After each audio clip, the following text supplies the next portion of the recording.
Episode loading. Play. You are listening to Freshly Squeezed Pineapple. Hello, welcome, and thank you very much for listening to Freshly Squeezed, the new music podcast, which is fast becoming the place to discover your next favourite band. I'm Jim, and I've got 4 acts lined up on today's podcast that you are going to love. If you've not done so already, make sure you've subscribed or are following this podcast, whatever your chosen podcast app does, to make sure you get new episodes when they're released. And also, if you've not done so already, make sure you tell a music-loving friend about this podcast. They will appreciate it. But today on the show, you are going to hear music from the brilliant Montello. Every other day I love your face, your smile, your mind, etc. You're going to hear a little bit more of this from the fantastic Twin City.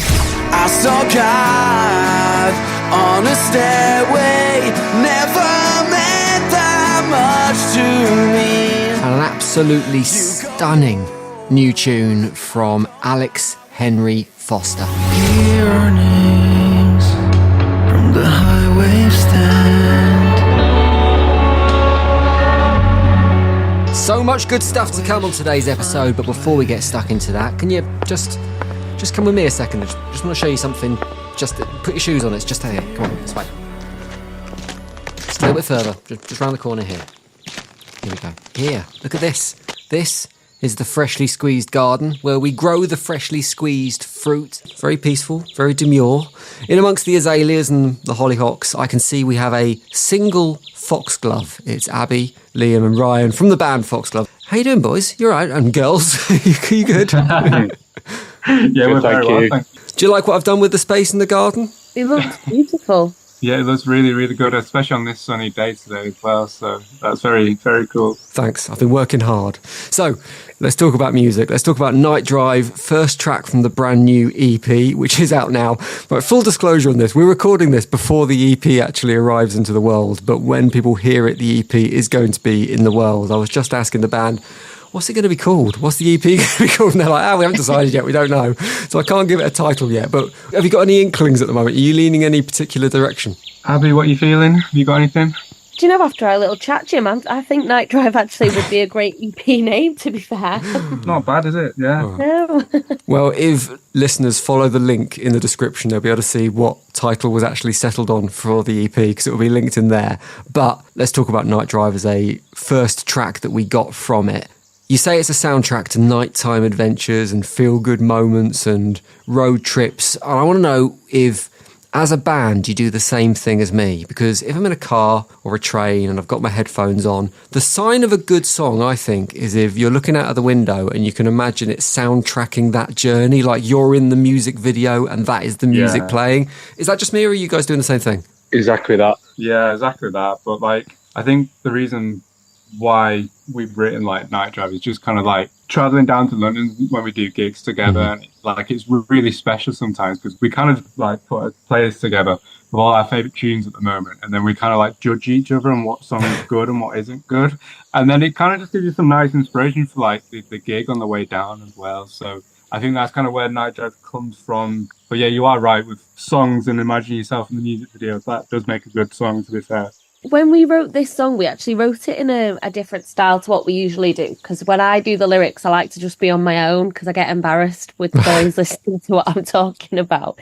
But this time we were like, let's just try and do it all together in the room, and you just try and come up with something on the spot. And I was like, right, because I get really closed off about my emotions in front of other people. I was like, well, let's write a song about someone in this room right now. So Joe, unfortunately for him, but fortunately for the song, was going through a breakup at the time. So I was like, you'll be my target. And he became the target of the song. So it's technically written as if he was writing it. And it's just about having those feelings where you don't really want to face the world. You just want to just stay trapped in a room forever, and you don't want to face the fears of what's happening around you. It clearly worked as a collaborative process on this tune, But who was in your view, Abby, you're normally chief songwriter, who was the worst? Who was coming up with like the terrible rhyming couplets? Oh, that's a tough one. Do you know, it's funny with this song, it actually started off with like, because I really hate like ad-libbing in front of people. I started off singing Strawberries and Melons, It Makes Me Feel Like Heaven. And that was literally like the first lyrics of this song. So I'd probably say mine in this instance were pretty bad.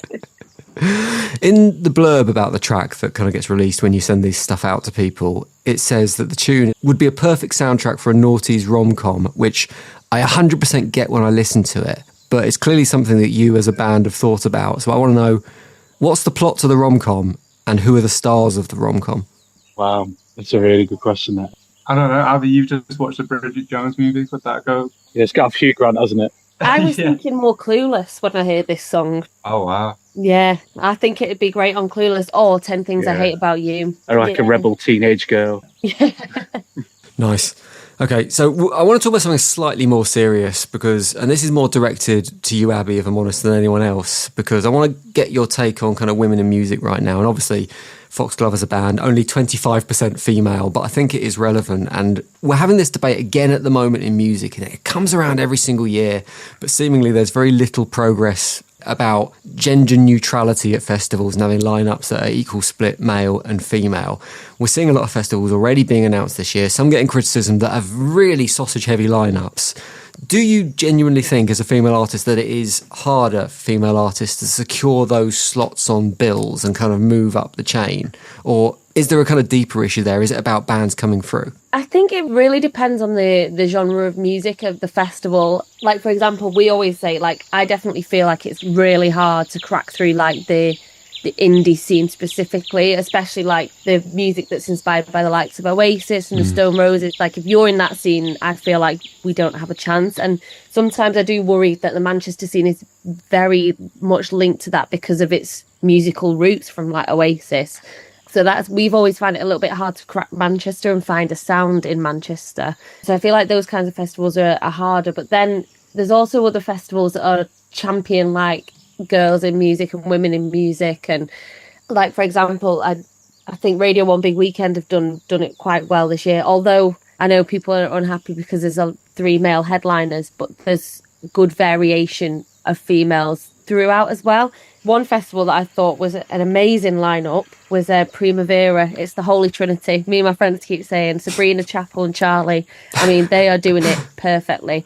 And that festival sold out. So I think a lot of people should take some inspiration from that because these are the important women in music right now. And it's women like claiming all the awards. And we should be mirroring that with our festival lineups as well.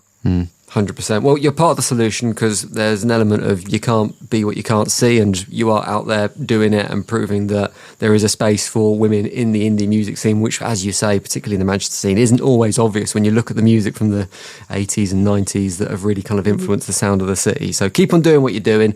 What's in store for Foxglove this year? What's really nice about this year is we've got a really good run of festivals in July. Like, I think every weekend in July we're booked on a festival, which is something that we've never had before. Wow. And they're more smaller independent festivals, which we really like because we find that we can find more fans there because they're more likely to go watch you because the lineup might not have like an amazing huge headliner on, so they might come and watch. There might be more of a chance that they'll come and watch your band, which is really great for us.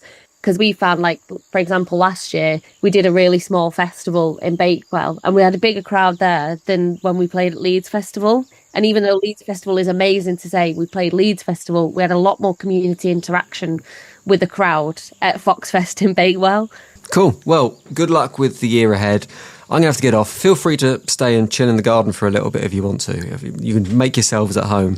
But thank you very much for joining me on Freshly Squeezed. I'm going to play what may or may not be the title track from the new EP, well, to be decided, Night Drive, but Foxglove. Thank you very much for joining me on Freshly Squeezed. Thank you so much, mate. Thank you very much for having us. Thank you for having us.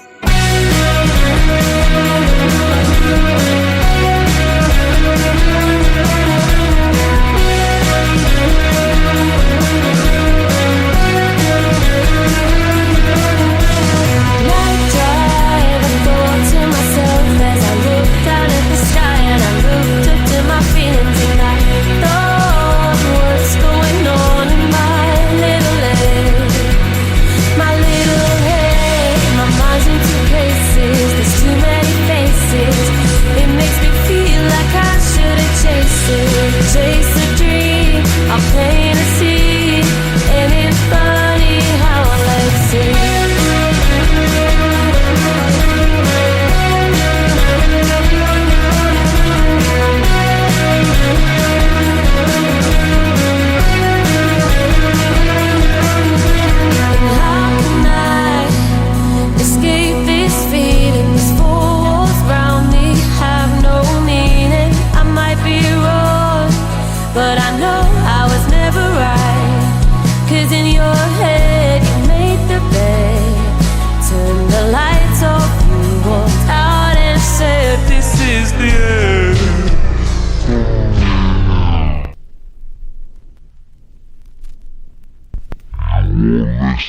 to Freshly Squeezed. Now, next, a little story before we get going. I'm pretty sure at some point I've sat on a beach somewhere warm and I've quenched my thirst with a nice cold bottle of Montello. It seems unlikely, however, because Montello isn't a foreign beer. In fact, they're a very cool, very new band from Manchester, and they're joining me on Freshly Squeezed. All right, lads. Yeah, Jim. Hello. Hiya. Thank you for coming on. Thanks for joining us. So as I said, you are literally freshly squeezed. You're fresh out the box. Have you quite celebrated your first anniversary as a band yet? Yeah, I'd say we did, yeah.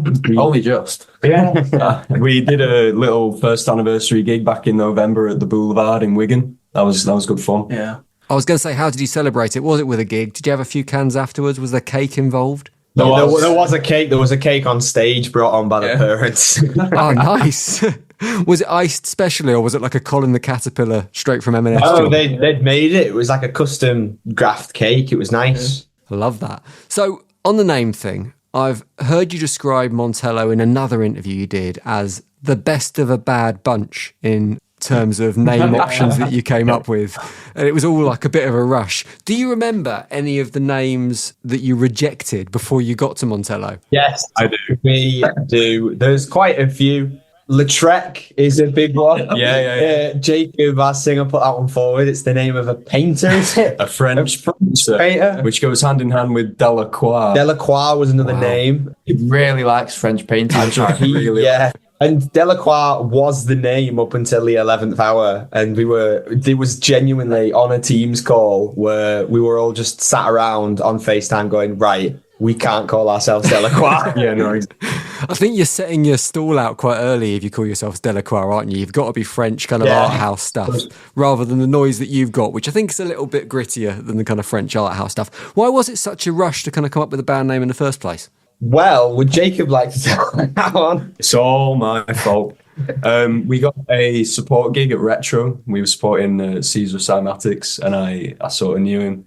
He announced his debut headline, and I said to him, do you have any support slots going? He said yes. So I've got us this gig, and the lads don't know. And we don't have a name, and we don't have any social media or any sort of presence in the public eye. Yeah, he comes to us like, guys, I've got us a gig. And we say, we've done one rehearsal with no name, and we barely even know any of our, well, I barely even know my instrument. Yeah. Looking back at that moment, do you think you'd be where you are now if it hadn't been for that kind of almost baptism of fire? Because I think sometimes, like, when you're doing something creative, you can get a little bit kind of stuck in the rut of, oh, we're not ready, oh, we can't quite do it yet, oh, I just want to tweak this thing. Do you think actually going, right, we're doing a gig, we're getting out there, that's kind of helped you in your journey? Well, I think that we sort of benefit from a bit of healthy pressure, you know what I mean? I think that really kicked us out into the open. I think that's what we needed to get going as like a starting momentum. Yeah, and I think the fact that we had that, and it was like, right, it's no longer just we'll go in the practice room and enjoy ourselves, do some covers.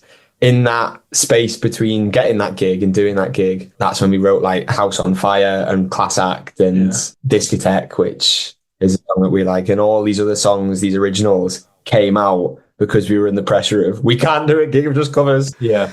So I called you a Manchester band earlier, which I know really upsets bands from Wigan, which is where you're from. You are the latest band to come off what seems to be a never-ending conveyor belt of indie bands that are coming from Wigan at the moment. Obviously, Lathum's from that way. You're from the same college as the Stanleys as well. Yeah. What is going on in that part of the world? Why is such a relatively small place on the map continuously punching above its weight when it's coming to like really good indie music? It's more to do with just like how close knit the community is. I think it's everybody gets on with each other, so there's no competition really. It's everybody is there to help each other. It's like the Stanleys doing the biggest hometown headline show in November last year. They got us on support for that, which massively helped us. So it's all just to do with how well everyone gets on with each other. I think it's very supportive. So there's a lot of motivation around music and stuff. And it's the history of Wigan as well, with like Northern Soul and Wigan Pier and stuff like that. It's like living up to the name of what Wigan is. It's coming back now. Absolutely love that. So you're here to talk about the debut EP, which is out now. Obviously, you're very proud of everything that is on that EP. But if you had to pick one track off it, if you had to pick a favourite, like picking a favourite child, which would be the tune you'd go for and why? Should we go down the line? Do you want to start, Jacob? Yeah. I don't know. Play by play. I'd probably go See You Right based on the fact that it's the only time the lads have ever given me a bass solo. What about you, Jacob? I'd probably go with the closing track, The Winter of Our Discotheque. Very personal track, one of the first ones that we wrote. It was finished for that gig that we did in Retro back in February 2024, and it's just sort of evolved from there, and recording it was such an amazing process, you know. Yeah, Liam? I'll probably go for the last one as well, The Winter of Our Discotheque. I think it's just a bit of a special song, really. I don't know. I think it's one that we all agree on. I'm a bit torn up because there's the ones I like and the ones that I like because they're really easy to play.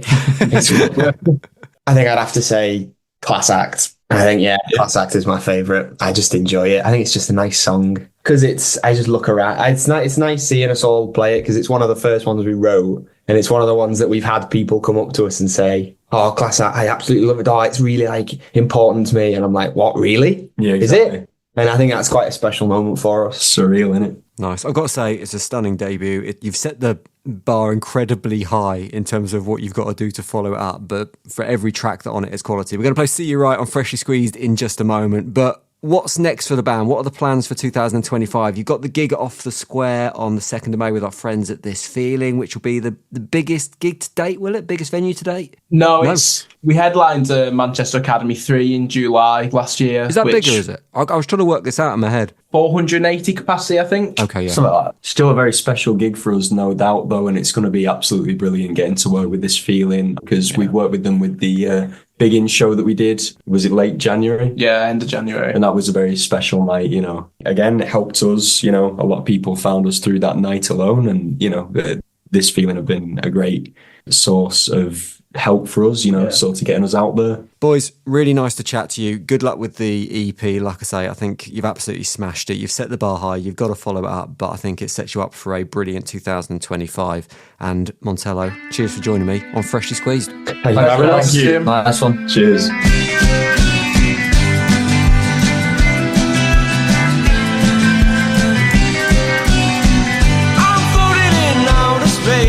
Southside place that I have named my home. I get to know myself when I'm with my friends. Ease me as I sober up. Every other day I love your face, your smile, your mind, etc. And if I could find the time, well, I'd like to try to get to know you better. I'll be an exile, just hiding in plain sight, to walk you to the streets with lights until you get home and he'll get off alright. You don't know what I know, well, there's no goal from here on out. I find out past the time, there's too much on my mind until I just zone out. Well, I'll float in outer space from this outside place, cause all else is floating too. Don't cry for my romantic gestures, cause I know you're someone who won't know what to do. I'll be in exile, hiding in plain sight, to walk into the streets with lights until you get home and he'll get off alright.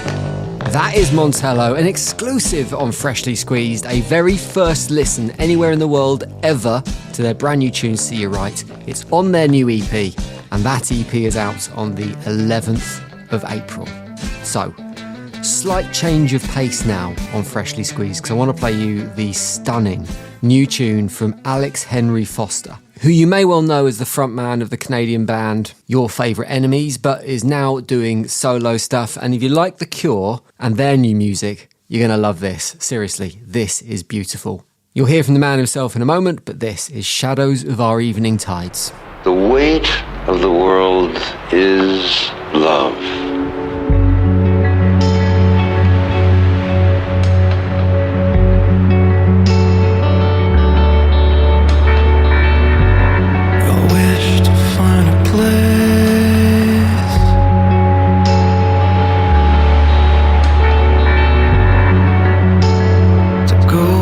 As a friend,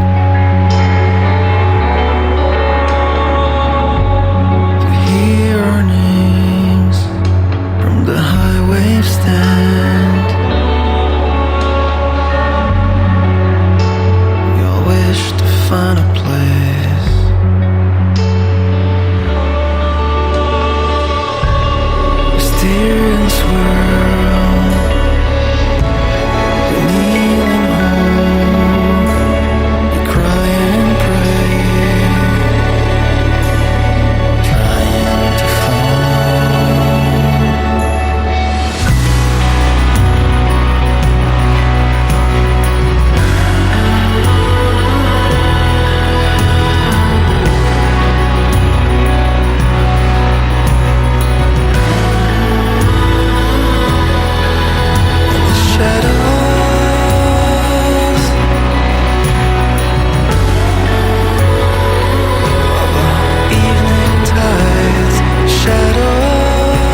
Okay, next up on Freshly Squeezed, Alex Henry Foster is joining me. How you doing, Alex? Nice to have you. Very good. Thank you for having me, Jim. Especially cool chatting to you on the podcast today because the new tune we're featuring, you're haunting, it's beautiful. It's called Shadows of Our Evening Tide. This is a song that in my previous life on the radio, I would have never been allowed to play. But now I'm doing this. I can play whatever I like. So I'm buzzing off featuring this. It's really cool. I think this statement right there just really reflects on my whole creative journey. I would have loved to play your song, but so thank God for podcast. There we go. Now, let me check something with this tune. So this song featured on the last album, Windows of the Sky, but I understand it's not quite this version of the song. Have I got that right? Absolutely, you're right. Okay, so talk me through the evolution. Why is this something different than you released originally? How has it changed and why has it changed? Well, I think it goes right back to what we do live because we're doing a lot of improvisations and everything. So the songs are evolving through whatever we experience with the crowd, whatever we experience with like new arrangements and everything. And at some point I like to, when we get to a point, I like to say, well, this is, I won't say like a final version because the songs keeps on evolving, but I like to say, this is a moment that was very significant. So I said, maybe it's time for me just to capture that and to make it like into a proper release.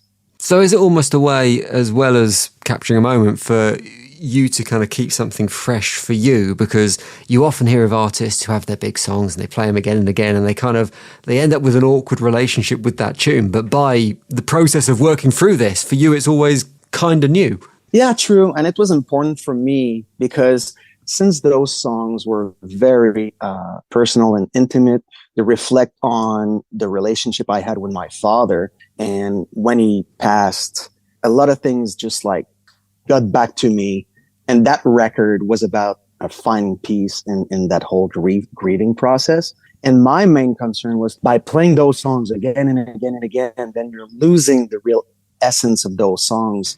But by doing improvisation and by letting those songs go in whatever direction they want to go on any given night. So then I was realizing that they were actually becoming way bigger than where they were blooming from. So then it became something that was more of a communion, I would say, with the people. And then it adds to what those songs and specifically this one was about. So the tune features samples from the poet Allen Ginsberg, and I'm not going to pretend I'm educated enough to have known who that was without Googling him, but a quick Google. I'm aware of his poem Howl, as a lot of people will be. Yeah.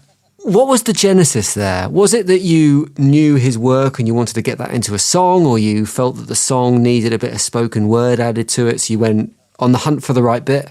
It all went back to where I actually wrote the song initially, which was in Tanger. I was in Morocco at the time where I wrote the whole record about my father's passing. And Ginsberg was there with the Beat, the whole members of the Beat generations, the Beat generation in 1957. And a lot of people were talking about those guys and the notion of love, how it evolved and everything. And that was the center, really the center of my song. But I was trying to find the proper way to express something that I wasn't very either comfortable to approach or ready to really dig into. And that led me to his poem Song, and that part about love and how you need to carry that love, which was for me very, very significant. And I kind of kept it, in the back of my mind, and I finished the record home in Virginia. And suddenly that little bit came back, and I said, okay, well, let's see. And it was like the perfect piece for the song. And it felt like everything has been written around that little bit of poem from Ginsberg. So that was like a very magical moment that I wasn't really planning on.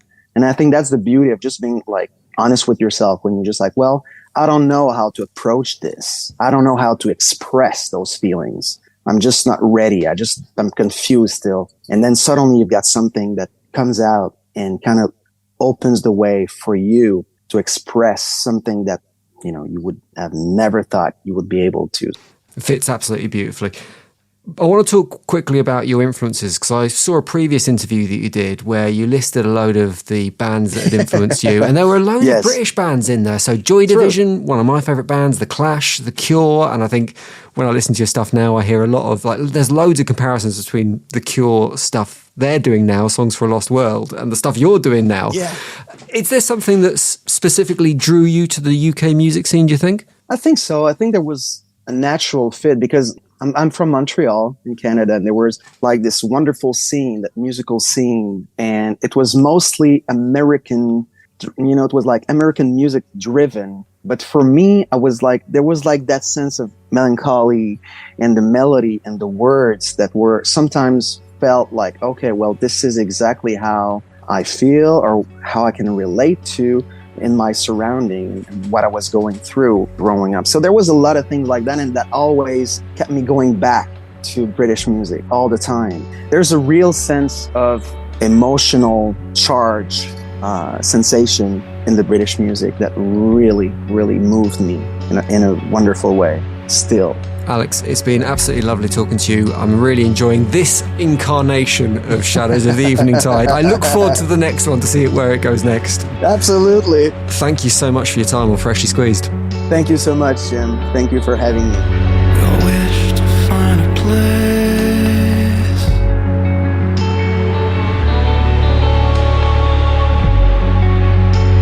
to go back as a lover.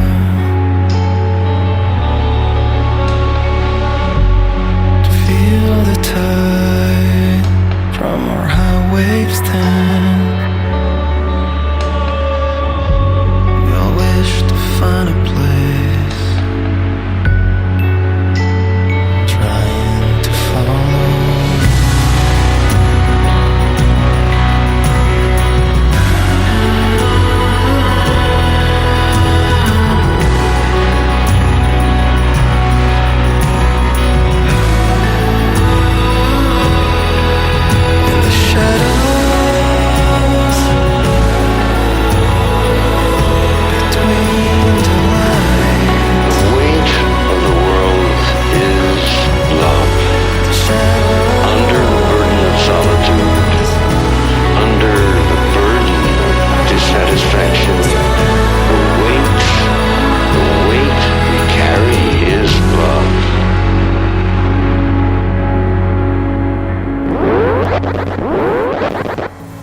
Cannot get enough of that new tune from Alex Henry Foster. It is beautiful. Thank you very much for listening to today's Freshly Squeezed. Cheers for your ears, as always.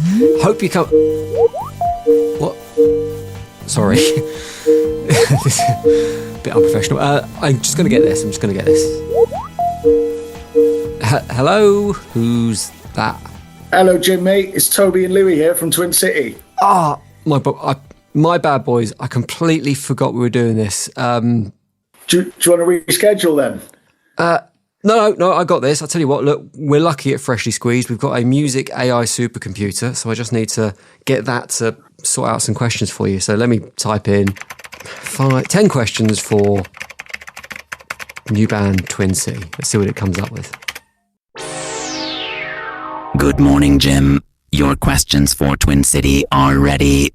All right, well, we got some questions. Let's give this a go. Let's see how this goes. First question from courtesy of AI. Can you tell us about the formation of Twin City and how you came together as a band? I can indeed. We formed during lockdown, during COVID. So formed in 2021. And then, so we basically came out of COVID and it just snowballed from there, really. And then we did a few gigs as a three-piece.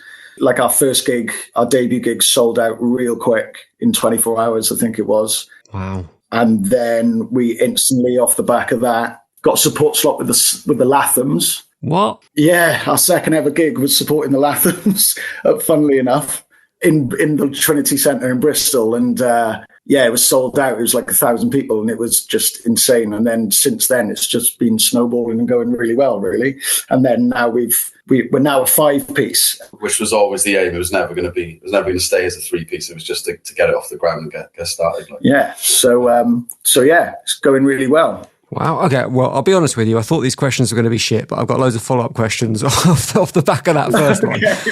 First, how did you go from like this? What I assume was if you started in COVID, there was it was a bedroom production. You were probably doing like stuff online and things like that. How did you go from that to selling out your first gig in 24 hours? Where do you think that groundswell of support came from? I think just people missed live music. So when we announced our first gig, like the tickets, so we basically released the single during COVID as well. So a song we had recorded, we released it with a little music video to it. And it just sort of went a little bit, I wouldn't say like fully viral, but it went a little bit viral. It got like 10,000 views in its first week and then announced a gig. And yeah, the tickets just sort of flew out. And I think that's down to people, like the song we released, the single we released, Shake the Walls, people liked it and people just missed live music. So I think COVID was kind of a blessing in disguise, I suppose, when it comes to people just wanting to see live music, I guess. Second question is about the Lathums. So I'm a big fan of the Lathums. In fact, I was one of the first people to play Lathums on the radio, on my old radio show. Oh, really? 4 or 5 years ago or something like that. Yeah. How did that come about? Because that's a big support gig to get for your second live gig. Yeah, the first gig we did was with you may well have heard of them. There's a company called This Feeling who put on gigs nationwide. So our debut gig, the one that sold out, was with them. Like This Feeling were putting it on. And because that sold out so quick, I'm assuming they must have had a good relationship with the Lathums, and it just all sort of came together where the Lathums happened to be on tour and they were stopping in Bristol. And because we'd sold our gig out so quick, I think we got offered that via This Feeling, I think. So we've got them to thank for really a lot. But yeah, like it was amazing for us to go from, selling out our first gig, which was in a sort of a pretty small venue, and then to go from that to like our second ever gig being like 1,000 people was, nuts. Good people at This Feeling. There's a lot of bands that owe a lot of their early success to the hard work that they do there. Absolutely, yeah. Right, let's have another question generated by AI. Your music focuses on themes of rebellious self-affirmation and positivity. What inspired this direction, and how do you incorporate it into your songwriting? I'll leave that one to you. You're the songwriter. I don't know. It's just having a bit of a chip on your shoulder and putting that into the music, but obviously with a joyous, hopeful message towards the choruses and the end of the song. We don't want to hear like doom and gloom. We just put the news on for that. And then Pete writes as well, and he kind of writes in a similar vein. Like Pete or any of us really, but usually it's you and Pete, isn't it? Right? That come in with a riff or a melody or an idea. Yeah, we just write around that. With the rebellious self-affirmation thing, when I hear the words rebellious self-affirmation, the band I think of is Oasis, and they're the band that I grew up with in the mid-90s. They were the kind of first band that spoke to me, and when I listen to I Saw God, I can hear the rebellious self-affirmation wrapped up in a very Oasis-y feel, and it's clearly something, that was core to their sound, and it feels that clearly there's some influences from that band in what you do as well. Yeah, of course. It's probably one of the last bands that, had something to say and was all about getting up in the morning and getting on with your life. We do get compared to Oasis quite often, and I think it's just people just seem to be drawn to it. I think when you're singing and writing about real things, people sort of get drawn to it. So yeah, I think that's why. Yeah, it's escapism and hope, isn't it? Of course. With the Oasis reunion just around the corner, and obviously you sharing that similar sonic identity, there are other bands that do the same. Do you think the kind of re-emergence of Oasis as a band and the fact that they've sold out all these gigs around the UK is going to kind of be that shot in the arm that maybe guitar music's been looking for a few years? Funny enough, I was literally talking about this the other day. I think guitar music is coming back in a big way, sort of. It'll be at the forefront again. Yeah, there's bands there's independent bands, guitar bands that are getting #1 albums now, which hasn't happened for a while, really. Well, there's only so long you can write music on a computer. People just get sick of that. It's got to get back to, just an acoustic guitar and a voice writing a song, and, for it to be organic and mean something again. So, yeah, I think it will. It's a bit sad that it's taken a band of 50-year-old men to do it, but, hopefully opens a door for a younger generation now to come to them. be the next ones in line. Do you mean? Nothing wrong with 50-year-old men. I'm not too far off. Be careful. Right, I'm gonna park the AI questions there for a moment. Okay. We're gonna play the new tune "I Saw God" in a moment, which I understand was written about Pete falling down the stairs. Is that right? Yeah, I mean, despite the title, it's got nothing to do with religion. It's actually about Pete, the guitarist. I was in a pub with him one night in Bristol, a pub called The Crown.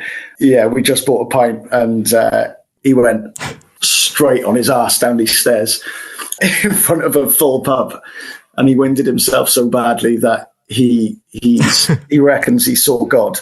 So yeah, we all found it really funny and wrote a song about it. Nice. There's nothing funnier than your mate stacking it in a pub. Fact. Yeah, as long as it doesn't happen to you, it's hilarious. Exactly. Yeah. So before we play that, what's in store for the band for the rest of the year? What have you got on for the rest of, or the next few months at least? We've got coming up Friday the 4th of April, we've got our biggest ever headline at the Bristol Beacon. Tickets are selling really well for that. It's not quite sold out yet, so for anyone listening that's in Bristol or the surrounding areas, get yourself a ticket. It's going to be an amazing night. And we've got a couple of festival announcements, but I don't think we're allowed to announce them yet. Follow you on the socials for more. That's the message, right? Yeah, basically at follow Twin City on everything. So give us a follow, and there'll be more announcements to come. Nice, Toby, Louis, really nice to chat to you on Freshly Squeezed. Enjoying the music. Looking forward to hearing more in the future as well. And hopefully we'll chat again soon. And I promise I'll remember next time. Nice one, Jim. Cheers, mate. Thank you. I saw God on a stairway, never meant that much to me. You go yours, I'll go my way. It all depends on what you believe. 'Cause life takes time, and so will I. Forget all of those you leave behind. I will live, I will not die. And I saw God in this unholy place, gave the nod, then left without a trace. I saw God, a soul without a face. You live it till the day you die. And I saw God.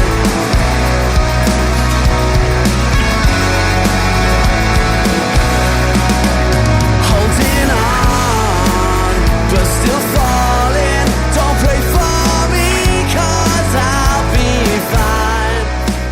Soldier. Right, let's have another go at this, shall we? That is definitely it for Freshly Squeezed. 1 second, no more calls coming in? No, we're done. Definitely, 100% done. Thank you very much for listening, and thank you very much to Twin City calling in late, Alex Henry Foster, Montello, and Foxglove. What a selection of music on today's episode. And if you want to hear more from any of those bands, you can check out the podcast description. Links in there to further work from that quadtuplet. Is that a word?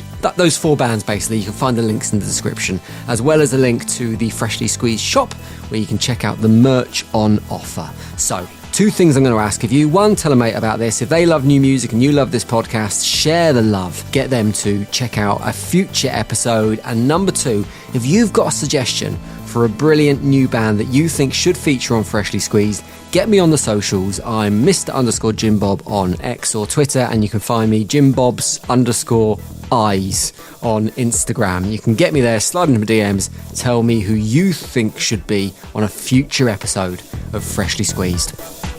Freshly Squeezed, a new music podcast, was devised, produced and posted by Jim Selbeson. Sound design and additional production by Ant McGinley. The music, Blue Blazer, is written and produced by Spin Class. Stop.